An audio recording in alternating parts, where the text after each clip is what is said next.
महाराष्ट्र के बहुचर्चित केतन अग्रवाल हत्याकांड में एक के बाद एक चौंकाने वाले खुलासे हो रहे हैं। पुणे के इस हाई प्रोफाइल मर्डर केस में मुख्य आरोपी सिया गोयल और उसका परिवार अब चारों तरफ से कानूनी शिकंजे में घिरता नजर आ रहा है। एक तरफ जहां सिया गोयल अपने मंगेतर केतन अग्रवाल की खौफनाक हत्या के आरोप में सलाखों के पीछे है, वहीं अब उसके परिवार के बिजनेस पर भी सरकारी चाबुक चला है।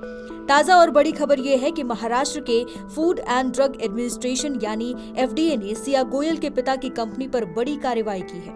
एफडीए की टीम ने कंपनी के ठिकानों पर छापेमारी करते हुए करीब 8 लाख रुपए का स्टॉक सीज कर लिया है। एक जघन्य हत्या के मामले में उलझे परिवार के लिए यह एफडीए की कार्रवाई एक बहुत बड़े झटके की तरह देखी जा रही है। सिया गोयल के पिता की कंपनी पर हुई ये कार्रवाई महज एक रूटीन जांच नहीं मानी जा रही है। जानकारी के मुताबिक एफडीए को कंपनी के उत्पादों और उनकी क्वालिटी को लेकर कुछ गंभीर शिकायतें मिली थी, जिसके बाद विभाग की टीम ने अचानक छापा मारकर वहां रखा लाखों का माल जब्त कर लिया।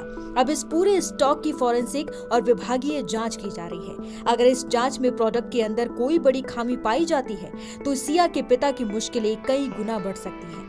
गोयल परिवार पर इस वक्त चौतरफा मुसीबतें टूट पड़ी हैं। बेटी पहले ही हत्या जैसे संगीन जुर्म में जेल की हवा खा रही है और अब पिता के कारोबार पर भी एफडीए की सख्त निगरानी ने ताला लगने जैसी नौबत पैदा कर दी है। आइए अब आपको बताते हैं कि आखिर ये केतन अग्रवाल मर्डर केस है क्या, जिसने पूरे देश को हिलाकर रख दिया है। पुणे के जाने माने बिल्डर विशाल अग्रवाल के 22 वर्षीय बेटे केतन की शादी सिया गोयल से तय हुई थी, लेकिन सिया इस शादी से खुश नहीं थी क्योंकि वो चेतन चौधरी नाम के एक लड़के से प्यार करती थी। शादी तोड़ने की बजाय सिया ने अपने प्रेमी चेतन के साथ मिलकर केतन को हमेशा के लिए रास्ते से हटाने का एक खौफनाक प्लान बनाया। 18 जून को सिया ने एक सोची समझी साजिश के तहत केतन को लोहगढ़ किले पर ट्रैकिंग के बहाने बुलाया। वहां पहुंचने के बाद ही सिया और चेतन ने मिलकर केतन को किले की लगभग 400 फीट गहरी खाई में धक्का दे दिया, जिससे उसकी दर्दनाक मौत हो गई। शुरुआत में इस घटना को एक हादसा बताने की कोशिश की गई थी, लेकिन पुलिस जांच में इस गहरी और काली साजिश का पर्दाफाश हो गया है। पुलिस की जांच में सिया गोयल को लेकर जो खुलासे हुए हैं उसने तफ्तीश करने वाले अधिकारियों तक के होश उड़ा दिए हैं। महज 20 साल की सिया गोयल का दिमाग किसी शातिर और पेशेवर अपराधी से कम नहीं निकला।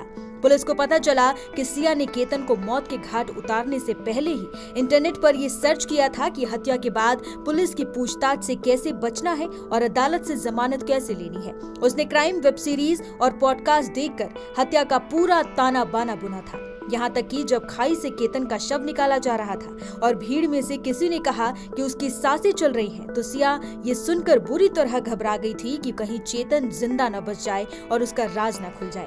इस दिल दहला देने वाले हत्याकांड के बाद केतन का परिवार और पुणे की जनता लगातार न्याय की गुहार लगा रही है। लोगों ने सड़कों पर कैंडल मार्च निकालकर अपना गुस्सा जाहिर किया है।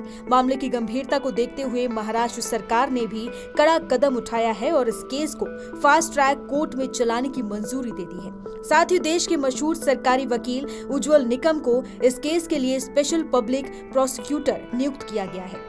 केतन के पिता विशाल अग्रवाल ने साफ तौर पर कहा है कि उन्हें सिया गोयल और चेतन चौधरी के लिए फांसी की सजा से कम कुछ भी मंजूर नहीं है। अब एक तरफा सिया गोयल को फांसी के फंदे तक पहुंचाने की कानूनी तैयारी चल रही है, तो दूसरी तरफ उसके पिता की कंपनी पर एफडीए का शिकंजा कस गया है।